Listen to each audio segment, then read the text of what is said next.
പ്രിയ സ്നേഹിതരെ, നാം വാഹനത്തിൽ യാത്ര ചെയ്യുകയോ വാഹനം ഓടിച്ചു പോവുകയോ ചെയ്യുമ്പോൾ വഴിയരികിൽ ധാരാളം ട്രാഫിക് നിയമങ്ങൾ എഴുതിയ ബോർഡുകൾ കാണാൻ കഴിയും.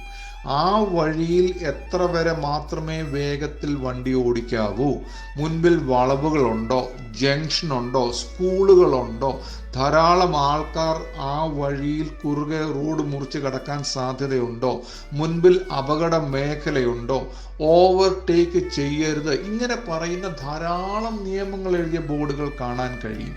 എന്നാൽ ബോർഡുകൾ ഇങ്ങനെ പലതും നമ്മളെ വാഹനം ഓടിക്കുമ്പോൾ ശ്രദ്ധിക്കേണ്ട കാര്യങ്ങൾ വിളിച്ചു പറയുമ്പോൾ ഇതൊന്നും കണക്കിലെടുക്കാതെ ഇഷ്ടാനുസരണം തോന്നിയതുപോലെ വാഹനം ഓടിക്കുന്നവരുണ്ട്. അതുകൊണ്ട് തന്നെ ധാരാളം അപകടങ്ങൾ നമ്മുടെ നാട്ടിൽ നടക്കുന്നു.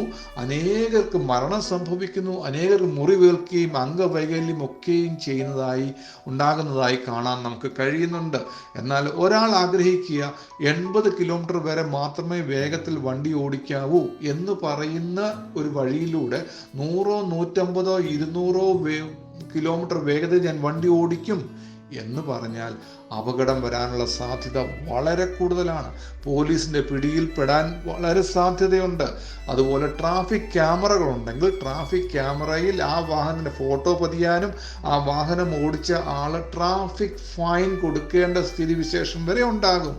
അപ്പോൾ ഇങ്ങനെയൊക്കെ നിയമങ്ങൾ നമ്മുടെ സുരക്ഷിതത്തിന് വേണ്ടി നിലവിലുള്ളപ്പോൾ നാം നിയമം പാലിക്കാൻ ശ്രമിക്കണം എന്നുള്ളത് ഒരു പരമാർത്ഥതയാണ്.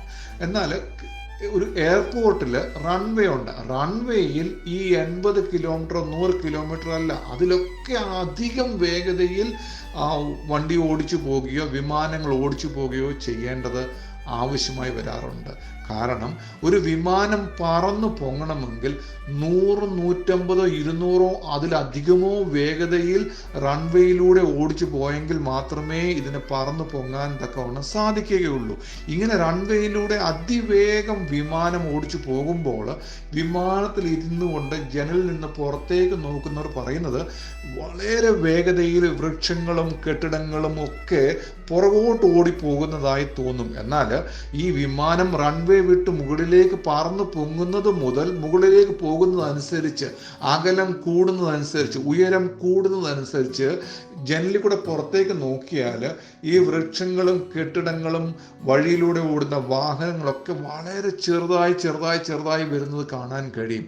ഇന്നിപ്പോൾ ഭൂഖണ്ഡത്തിന്റെ ഒരു വശത്ത് നിന്ന് മറുവശത്തേക്ക് പോകുവാൻ കഴിയുന്ന, നിർത്താതെ പറക്കുവാൻ, അതായത് 16, 18, 20 മണിക്കൂർ തുടർമാനം പറക്കുവാൻ കഴിയുന്ന വിമാനങ്ങളുണ്ട്. അതിവേഗതയിൽ പോകുന്ന വിമാനങ്ങളുണ്ട്. ഈ വിമാനത്തിൽ യാത്ര ചെയ്യുന്നവർ പറയുന്നത് പലപ്പോഴും ഈ വിമാനങ്ങൾ കടലിൻ മീതെ കൂടെയാണ് പറന്നു പോകുന്നത്. അപ്പോൾ അവർക്ക് ഈ ജനലിൽ കൂടെ നോക്കിയാൽ ഈ വലിയ കപ്പലുകൾ ഈ കടലിൽ കൂടെ പോകുന്നത് കണ്ടാൽ വളരെ ചെറിയൊരു പൊട്ടുപോലെ മാത്രമേ വലിയ കപ്പലുകൾ പോലും കണ്ടാൽ തോന്നിക്കുകയുള്ളൂ. ഇതൊന്നും ഈ കപ്പലുകളോ അല്ലെങ്കിൽ വിമാനം നോക്കുമ്പോൾ കാണുന്ന വൃക്ഷങ്ങളോ കെട്ടിടങ്ങളോ ചെറുതാകുന്നത് കൊണ്ടല്ല നമുക്ക് അങ്ങനെ തോന്നുന്നത്. നമ്മുടെ കണ്ണിൻ്റെ കാഴ്ച നമുക്ക് അത് ചെറുതായി തോന്നുന്നു എന്ന് മാത്രമേ ഉള്ളൂ. എന്നാൽ ഞാൻ പറയട്ടെ, ദൈവവുമായി നാം ബന്ധപ്പെട്ടിരിക്കാൻ, നല്ല സ്വഭാവങ്ങൾക്ക് ഉടമയാകാമെങ്കിൽ നമ്മുടെ ജീവിതത്തിൽ മറ്റ് പല തെറ്റായ സ്വഭാവങ്ങളുടെയും പ്രാധാന്യത കുറഞ്ഞു വരും. ഞാൻ കഴിഞ്ഞ ദിവസം പറഞ്ഞതുപോലെ ദൈവവുമായി ബന്ധപ്പെട്ടിരിക്കുവാനും ദൈവം എൻ്റെ സ്വന്തമാണെന്നും ദൈവത്തിൻ്റെ സ്വന്തമാണ് ഞാൻ എന്നും ഞാൻ മനസ്സിലാക്കിയാൽ ദൈവവുമായി എനിക്കൊരു അഭേദ്യമായ ഒരു ബന്ധം, ഒരു സ്നേഹബന്ധം, അടുത്തിരിക്കുവാൻ, ദൈവത്തോട് സംസാരിക്കുവാൻ, ദൈവിക സ്വഭാവങ്ങളായ സ്നേഹം, സന്തോഷം, സമാധാനം, ഇങ്ങനെയുള്ള സ്വഭാവങ്ങളൊക്കെ എൻ്റെ ജീവിതത്തിൽ കൂടുതലായി ദൈവത്തിൽ നിന്ന് പ്രാപിച്ച് അത് പ്രകടിപ്പിക്കുവാൻ എനിക്ക് കഴിഞ്ഞാൽ ഈ ഭൂമിയിലുള്ള ലോകത്തിലുള്ള തെറ്റായ സ്വഭാവങ്ങൾ, പക, പിണക്കം, ക്രോധം, ശാഠ്യം, ഇങ്ങനെയുള്ള വൈരാഗ്യം, ഇങ്ങനെയുള്ള സ്വഭാവങ്ങളൊക്കെ നമ്മുടെ ജീവിതത്തിൽ പ്രാധാന്യം കുറഞ്ഞു വരുന്നതായി കാണാൻ കഴിയും.